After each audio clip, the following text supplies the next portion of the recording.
नमस्कार दोस्तों, स्वागत है आपका हमारे चैनल कहानियों की दुनिया बाय वानी में। तो हमारी आज की कहानी है मुर्दा घर, देवेंद्र इस्सर की कहानी। तो चलिए शुरू करते हैं।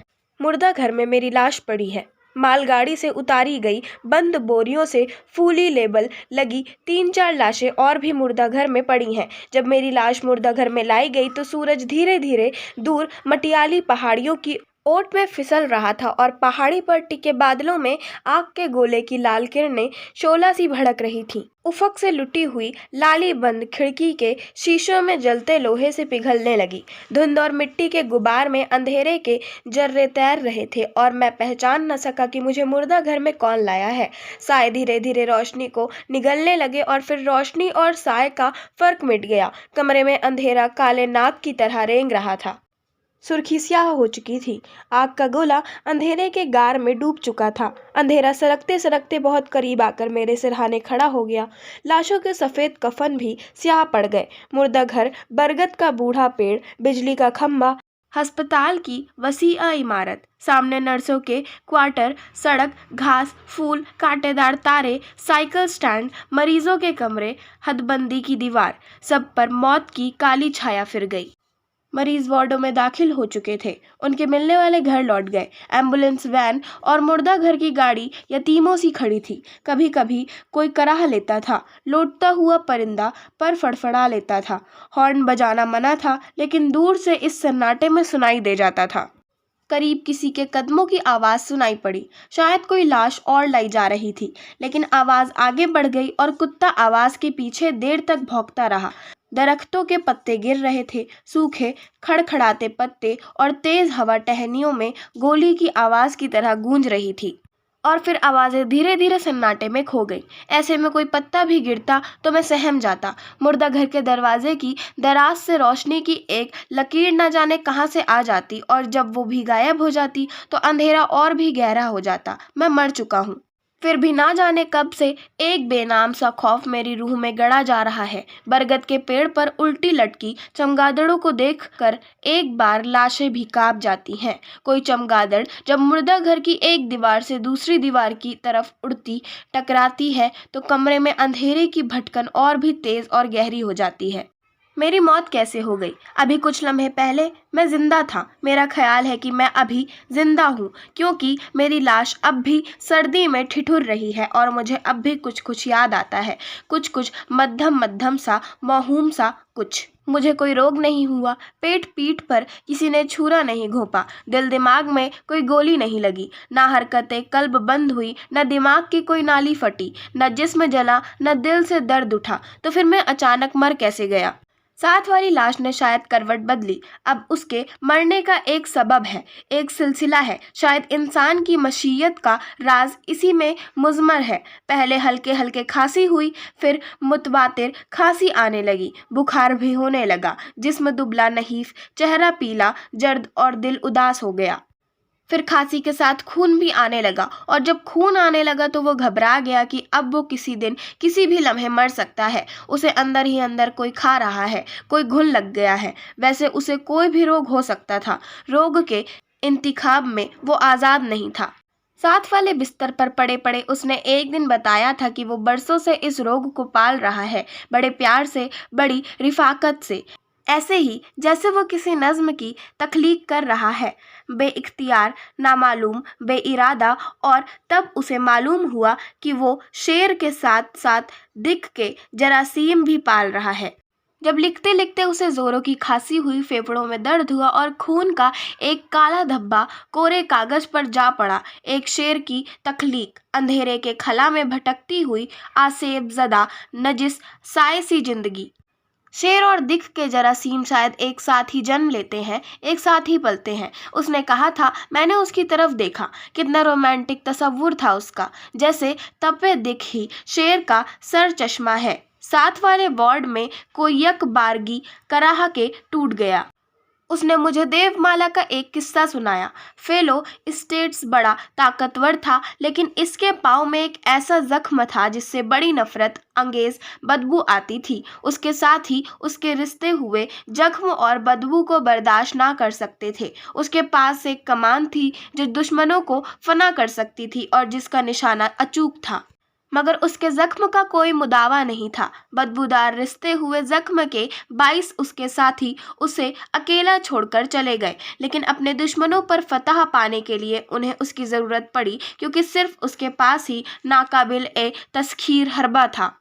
लेकिन अगर किसी का जख्म ज्यादा गंदा है तो क्या वो इसी 22 बड़ा फनकार है, या जिसकी सलाहियत ज्यादा है उसका जख्म भी बड़ा है? मैंने पूछा। वो थोड़ी देर खामोश रहा और फिर बोला, तुम ठीक कहते हो। सवाल जख्म का नहीं बल्कि ये है कि कौन जख्म खुर्दा है।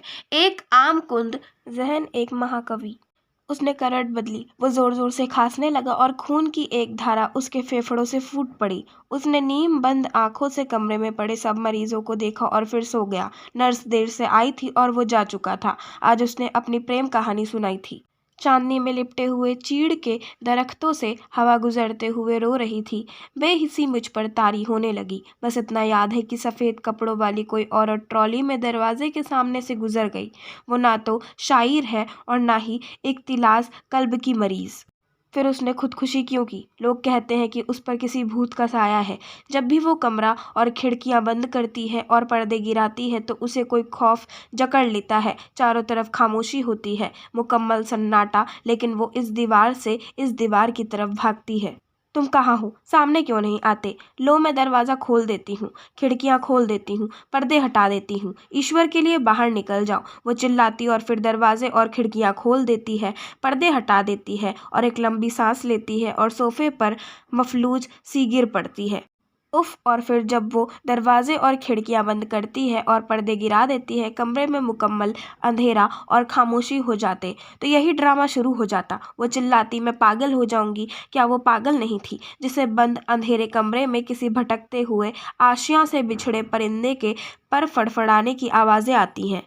जहाँ जहाँ वो जाती है ये परिंदा उसके साथ साथ जाता है। वो उससे भागती है, इस दीवार से उस दीवार तक, एक रेस्तोरा से दूसरी तफरीही गाह तक, पहाड़ी मुकामों पर, समुंदर के किनारे, सुनसान वीरान जगहों और भरे पूरे बाजारों में, लोगों के हुजूम में अकेले यह परिंदा उसके शाने पर बैठा रहता है। न उड़ता है न मरता है।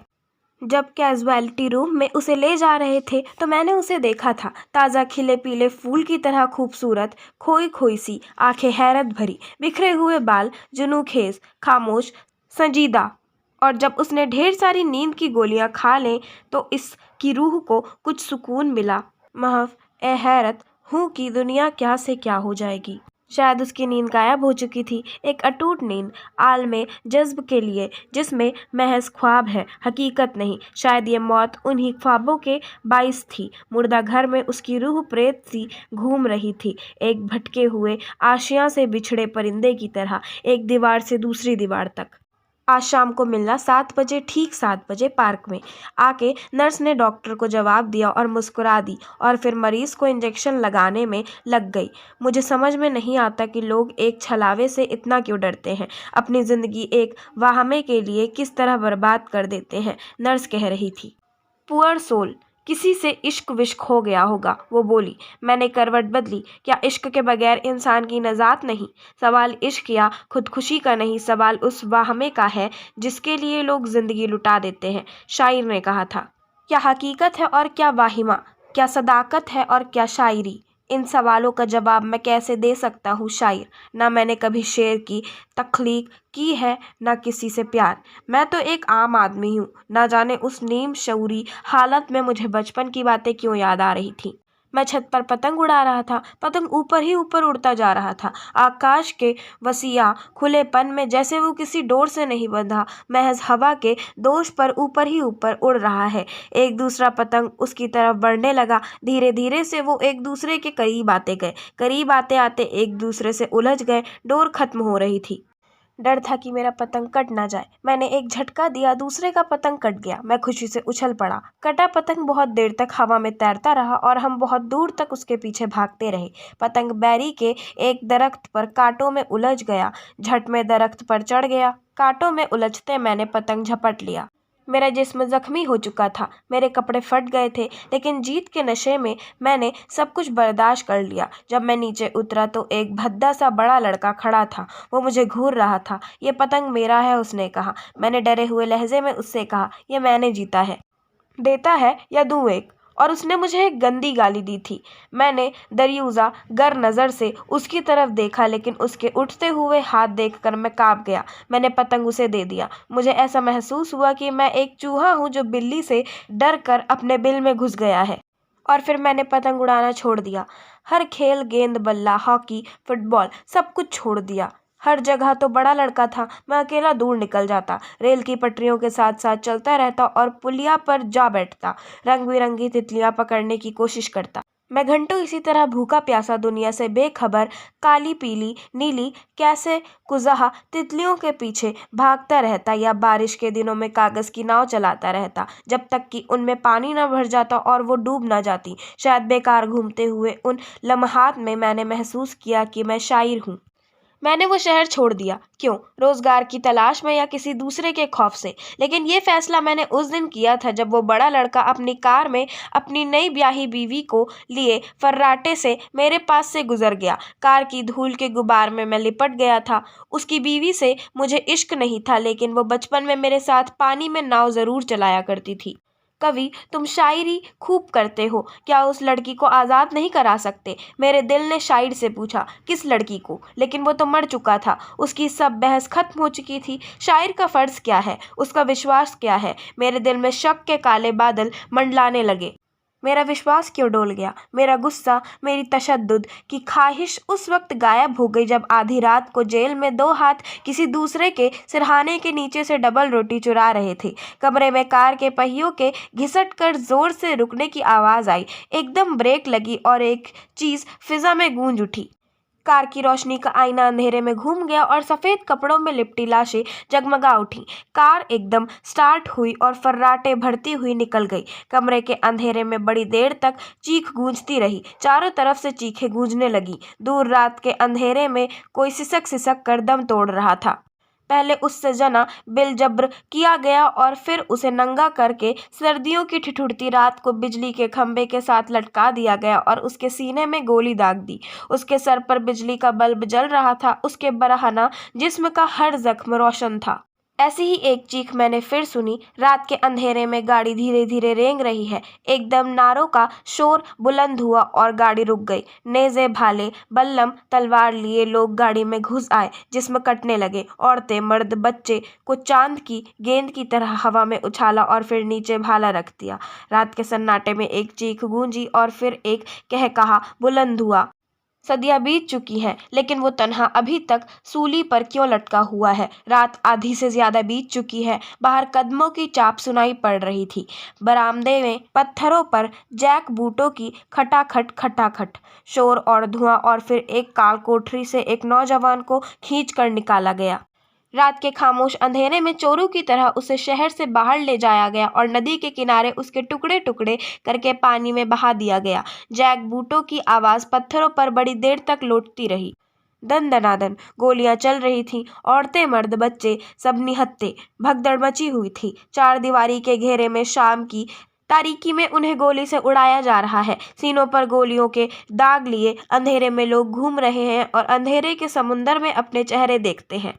और फिर लोग और लोग और लोग, हजारों लोगों की भीड़ शाहराह पर आगे बढ़ रही थी। समुंदर के तूफान की तरह फैलती जा रही थी। जय जयकार के नारे लगाती, परचम लहराती, और एक आदमी भीड़ के सामने से चला आ रहा है, एक फटा हुआ फुरेरा लिए। उलझे हुए कदमों तले धरती फिसल रही थी। बार बार भीड़ के रेले से वो पीछे धकेल दिया जाता था। फिर भीड़ के भंवर में वो फंस गया। लोगों ने शोर मचाया, रास्ते से हट जाओ नहीं तो कुचले जाओगे। लेकिन वो प्रेतज़दा रूह की तरह आगे ही आगे बढ़ता जा रहा था। वो लोगों के पांव तले रौंदा जा रहा था। वो बार बार उठा खड़ा होता और फिर कुचल दिया जाता। उसका चेहरा गुस्से और हकारत से लाल हो रहा था। अचानक भीड़ में कहीं से एक हाथ उठा, एक खंजर बिजली की तरह चमका, एक चीख की आवाज आई। परिंदे डर के मारे दरख्तों से उड़ गए और फिर ये आवाज भीड़ में फातिही शोर में खो गई। ये तीसरी लाश क्या उसकी है जो काले पीले नीले चेहरों में से उभर कर आई है? एक लाश, रौंदी हुई, कुचली हुई, लहू का फव्वारा और देर तक गूंजती हुई चीख। उसने फटी फटी निगाहों से चारों तरफ देखा।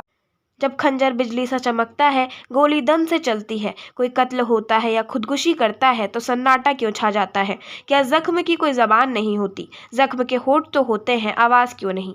Piece is return on the doorstep in Lava, मैंने डायरी में लिखा था। वो हाथ कहाँ है? बेरहम कातिल हाथ। लेकिन अब वहाँ कोई नहीं था। लोगों का हुजूम आगे बढ़ चुका था। दुश्मन अनजाना था, बेनाम था, अंधेरे में खो चुका था और वो अपने दुश्मन, वो उसे अपना दोस्त समझता था जिसने उसे जिंदगी में हर लम्हा दहशत ज़दा रहने की अजियत से नजात दिलाई थी, का शुक्रिया भी अदा नहीं कर सका। मैंने उन हाथों को देखा जरूर था जिन्होंने उसको कत्ल किया था, लेकिन मैं उन्हें पहचान नहीं सकता। कल तक उन हाथों को मैं पहचान सकता था। ये वही हाथ है उस बड़े लड़के के जो एक मासूम लड़के को पीट रहे थे। ये वही हाथ थे जो बंदूकें ताने गोलियां चला रहे थे। ये वही हाथ थे जो लाश के टुकड़े टुकड़े करके नदी में बहा रहे थे। ये वही हाथ थे जो उस लड़की के कमरे में भटकते हुए परिंदे का गला घोंट देना चाहते थे। ये वही हाथ थे जो अंधेरे में एक साथी की डबल रोटी चुरा रहे थे। लेकिन आज मैं इन हाथों को नहीं पहचान सकता, शायद इसलिए कि मैं मर रहा हूँ। क्या मैं वाकई मर चुका हूँ? सुबह की पहली किरण कमरे में चोरी छिपे दाखिल हुई। यादें धुंधली पड़ती जा रही थीं। अगर इन लाशों के बारे में कुछ ना जानता तो बात कितनी सादा होती। मोहब्बत की तसलीस, एक औरत, दो मर्द, कत्ल, खुदकुशी और तप ए दिख। लेकिन ये तसलीस नहीं थी, क्योंकि मैं भी तो मुर्दा घर में मौजूद था। चौथा आदमी, कदमों की हर आहट से मैं चौंक जाता। शायद कोई मेरी लाश लेने आया है। शाम तक लोग आते रहे और बारी बारी सब लाशें ले गए। अंधेरा गहरा होता जा रहा था। घड़ी ने 3 बजाए। सन्नाटा एक लहजे के लिए टूटा और फिर खामोशी। इस सुनसान ठिठुरती हुई सर्द रात में कौन आएगा, और वो भी एक मुर्दे के लिए? शायद कोई लाश लेने आया है। मैं दरवाज़ा खोलने के लिए उठता हूँ और गिर पड़ता हूँ। कमरे में किसी के रेंगने की आवाज़ आई। घुप अंधेरा था, कुछ दिखाई नहीं दे रहा था। आने वाले की शायद आंख चमक रही थी। क्या सांप की भी आंखें होती हैं? उसकी लाल जबान शोले की तरह अंधेरे में लपक रही थी, लेकिन मुझे जरा महसूस न हुआ। सांप मेरे करीब आ गया और फन उठाकर खड़ा हो गया। सिर्फ सांप ही जिंदा था और मैं अकेला पड़ा था। मैं छत को देख रहा था, जिसकी ना तो कड़ियां थी कि गिन सकता, ना खुला आसमान की तारों की छाँव ही होती। बाहर 2 आदमी बातें कर रहे थे। इस लाश का क्या बनेगा? कोई नहीं आया। दूसरा बोला, लावारिस है शायद। मैंने आंखें बंद कर ली। दरवाजे पर जंग लगा ताला लगा था। वक्त के स्याह समुंदर में सफ़ेद बादबान फैला के मेरी लाश का जहाज सदियों से चल रहा है। इसकी ना कोई मंजिल है, ना साहिल। मुझे अंधेरे से बहुत डर लगता है दोस्तों। इस अंधेरे में मैं कब से भटक रहा हूँ। जहाँ जहाँ मैं जाता हूँ वो मेरे सामने एकदम आ खड़े होते हैं। बाजार में, गली में, मोड़ पर, सीढ़ियों पर, हर उस जगह जहाँ अंधेरा गहरा होता है। बिजली के खंभे पर बरहना औरत की लाश क्रास की तरह उठाए वो मेरे सामने आ खड़ा होता है और मुझसे पूछता है, बताओ इसका कातिल कौन है? और अचानक दूसरी तरफ से काले घोड़े पर सवार शैतानी हंसी हंसता हुआ वो आ जाता है। भाले की नोक पर बच्चे की लाश उछालता हुआ वो दोनों सदियों से मेरे पीछे घूम रहे हैं। मैं किधर जाऊं? इस घने अंधेरे में मुझे कुछ सुझाई नहीं देता। ए खुदा, मुझे रोशनी दो। लेकिन खुदा कहाँ है? उसकी लाश भी तो मुर्दा घर में पड़ी है। ओ नमो यरूशलम हिरोशमो। आशा करती हूँ आपको हमारी आज की कहानी मुर्दा घर पसंद आई होगी। अगर आपको हमारी आज की कहानी पसंद आई हो तो हमारे चैनल को सब्सक्राइब करें, वीडियो को लाइक करें और बेल आइकन दबाना ना भूलें। धन्यवाद।